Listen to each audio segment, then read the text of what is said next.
I'm going to be going over different topics and subjects in this video to try to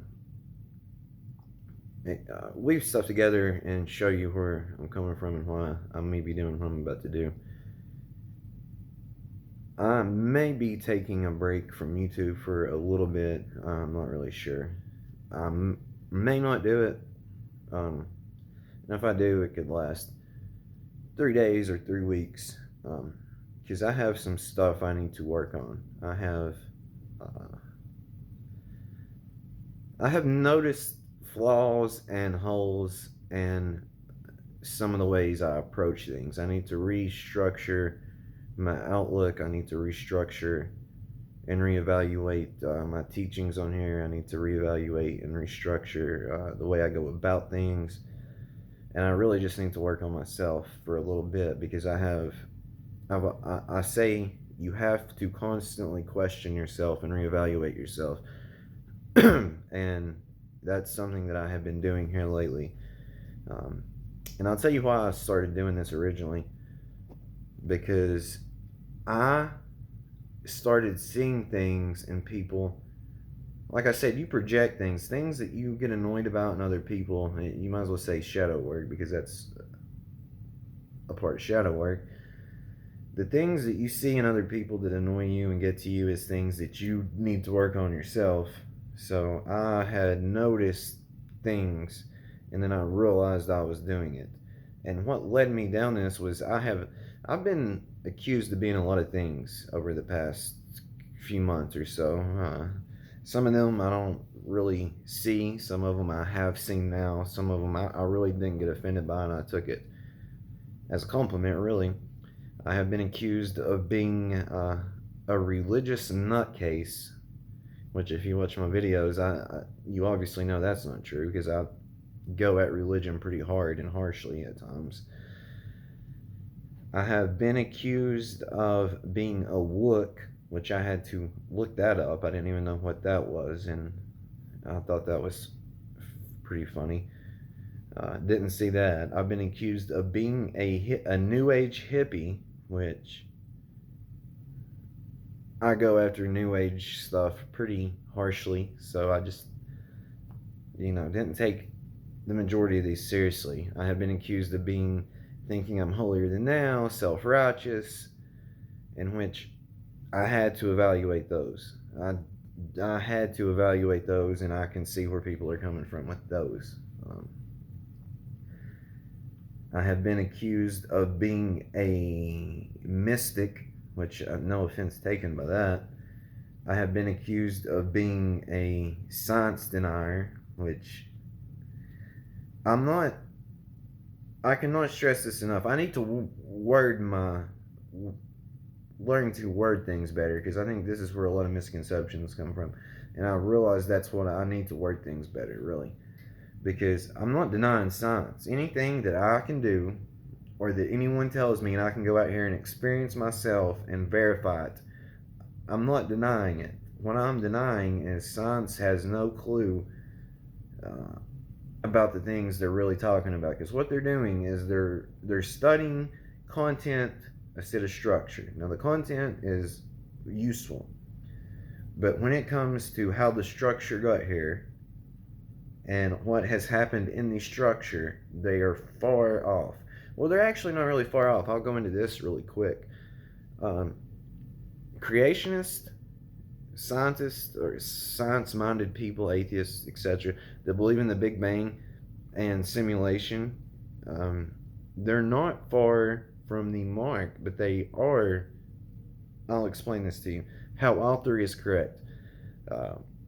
So religious people, most of them believe in creation, which is true. How did this get created?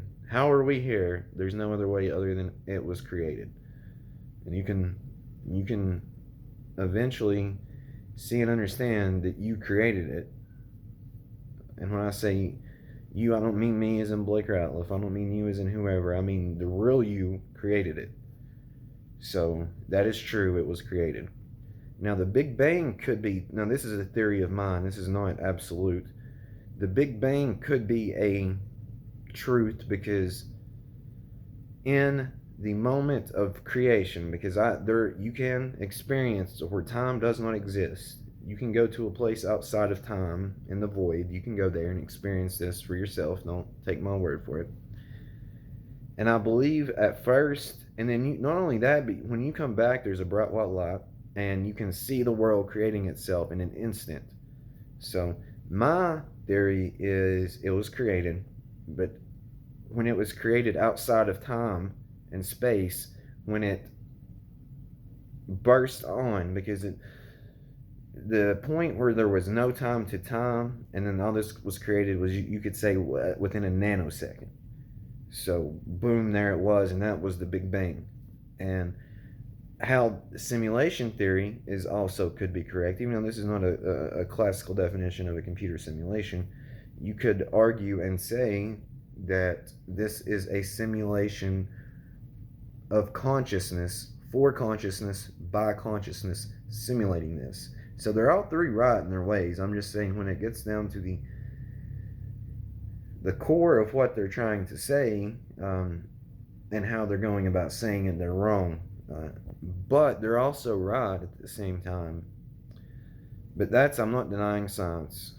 I'm denying the theories that science presents, and that atheists and people of this nature, materialists, all of this, hold on to and take as truth, and use that as a representation to, well, God doesn't exist. So I have also, I can't win for losing, because you have atheists that call me a hardcore religious nut, which again I'm not, and then you have religious people that tell me I'm a new age atheist or a new age whatever. It's like I can't win for losing sometimes with that, which it does not affect me or bother me. But the whole self-righteous thing, and the whole thinking I'm holier than thou, and the whole thinking my way is the right way, because I've been accused of this, that my way is the only right way, was correct after I went and reevaluated it and studied it and noticed it within myself. So I need to work on that. There's also a few other things I need to work on. I need to practice what I preach more, and that's something I strive to do. It's like, I can tell you exactly what's going on. I can tell you how to understand what's going on. I can tell you how you should live your life, the best way to live it. And I can tell you step by step how to do that. But the problem is, when it comes to executing it, I'm having a difficult time, because it's like there's two parts of me. I think people have multiple parts of them, but there is two prominent parts. I've said this before. You have the Jesus character and the Satan character. I don't want to say Lucifer, because I think Lucifer is not Satan. I kind of think Lucifer is an unsung hero that gets a bad rap sometimes, but that's just my opinion. So what I mean by this is, there's two sides. I mean, one side that is very caring, very compassionate, very patient, very optimistic, and just wants the best, enjoys being around people, enjoys trying to help people. And then there's another part of me that is the complete exact opposite of that, that has little to no self-control, that is selfish, that is arrogant, that is judgmental, and has a superiority complex. Now, I have been trying to find a balance, but the more I think about it, I don't want to find a balance. I want to make it like 80% this guy and 20% this guy. Maybe 90 and 10. I still need this guy a little bit. And the thing is, this guy over here, which is me, obviously, he's stubborn, which I respect, because I'm stubborn too. But he's extremely stubborn. And it is hard to...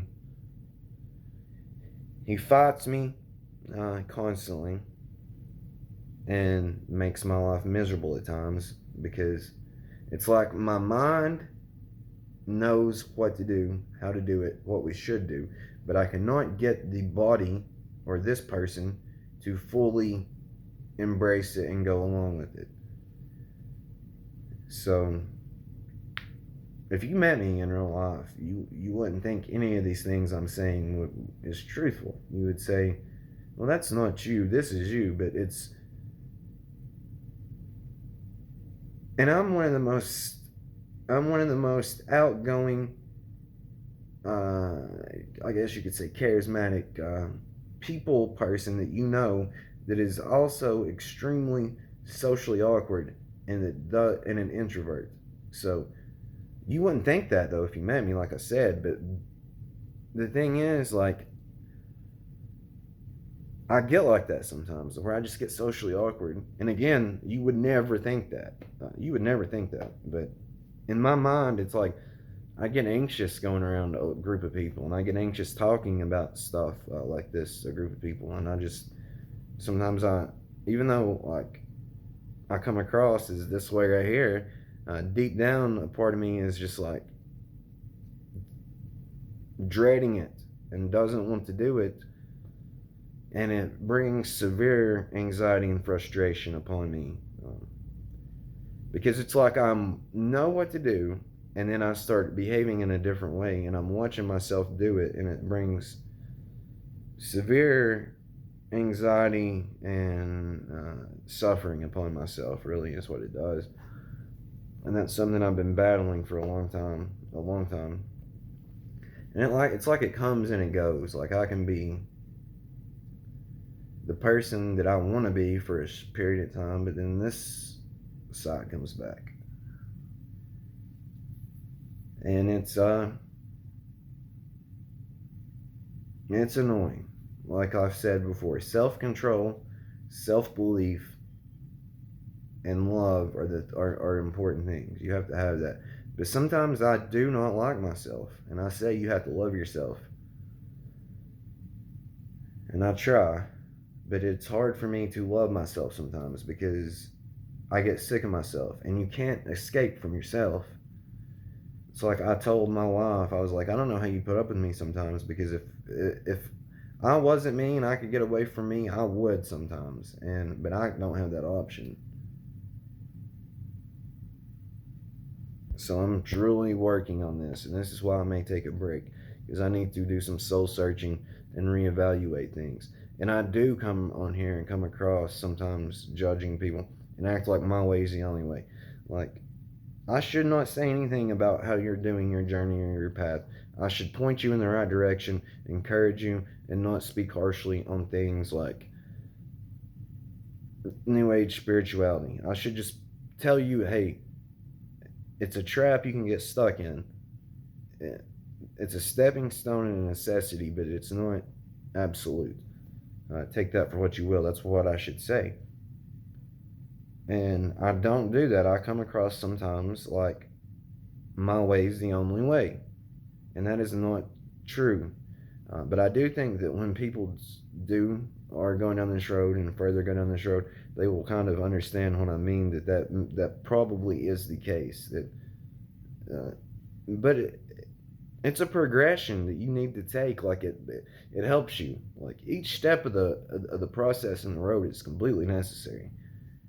But I do think that you will see, depending on where you're at and what you're on, what stage you're on, you will later look back and evaluate that and be like, okay, that was a trap, but it was a necessary step in evolution to this. So that's just for an example. And I just need to pick my words better and how I structure things better, because sometimes my wording's off, sometimes my outlook on stuff is off, and then I catch it later.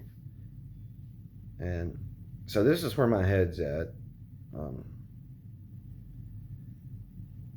But I would like to be more compassionate, more caring, more just trying to be helpful with the things I say on here, with my teachings, with my advice, with the things I've experienced to show to you. I don't want to come across as any of those things that I have been accused of being, even though I took a hard look at the majority of them. I took a hard look at most of them, actually, all of them, really.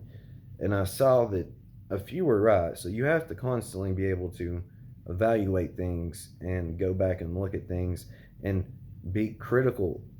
Be critical of yourself, but not too critical.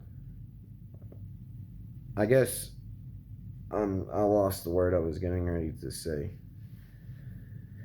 Be critical, but in a good way on yourself. Like, just point out the flaws and the holes in what how you're perceiving things and what you're putting out there. Because I realized I had even though I don't have I don't have a lot of subscribers. I don't get a lot of views.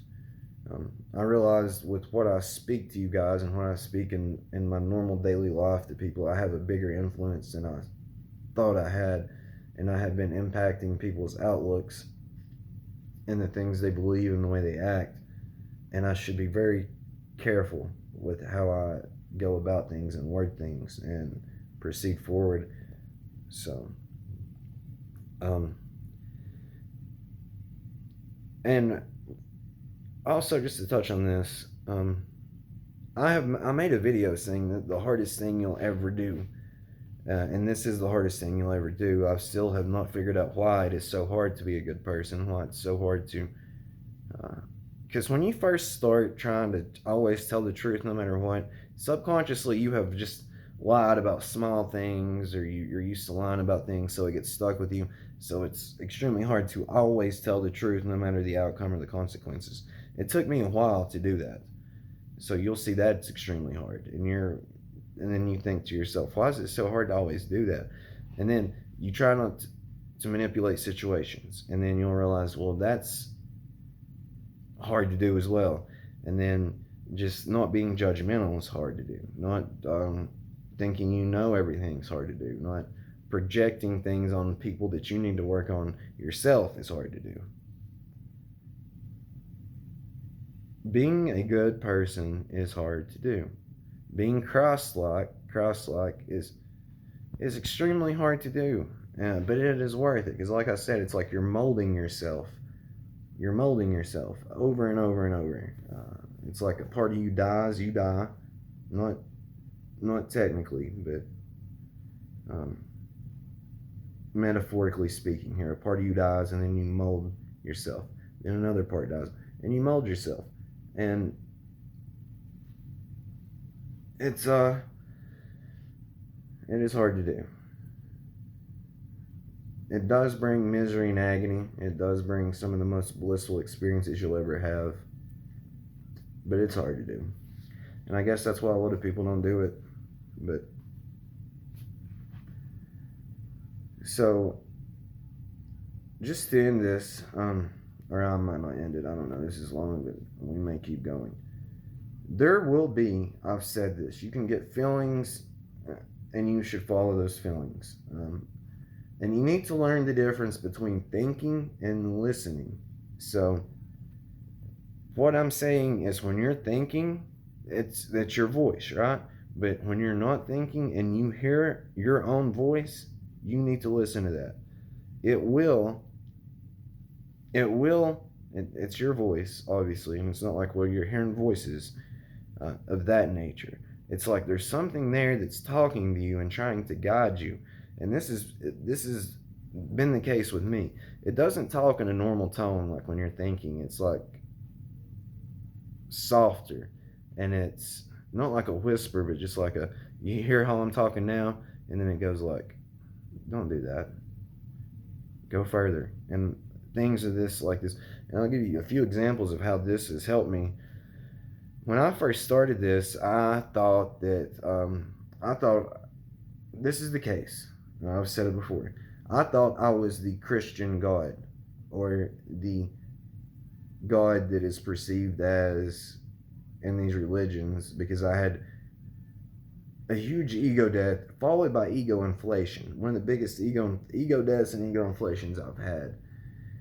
And for a while, I really thought that I was the actual Christian, or whatever God, Allah, God, it doesn't matter. I thought that was me. And I suffered greatly to that. But there was a voice in my head that was like, no, keep going. You're not all the way there. And then I thought I was going crazy. I really did think I was going crazy and about checked myself into about went to therapy over it or something. I don't know what I was going to do, but it was like that voice in my head was like, you're not going crazy. Go further. Keep going. And then I about got super religious for real. Like, I don't go to church. I went to church and I started thinking that, okay, maybe this is the truth. Like, maybe that is the truth. Like, a religion is true.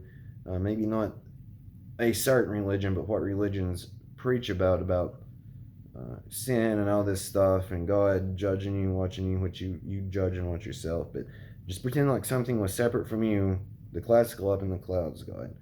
I was like, man, what if that's true? Like, God, I fucked up. So I about turned to that, and then that voice was like, no, don't do that. Keep going. Don't do that. Keep going. And so when I made that video saying that, people turn to think they're going crazy, so they try to get help for that, or they turn to religions, or worst case, they kill themselves. All three about happened to me. There was times when I just couldn't deal with this anymore and thought the only way out was to kill myself.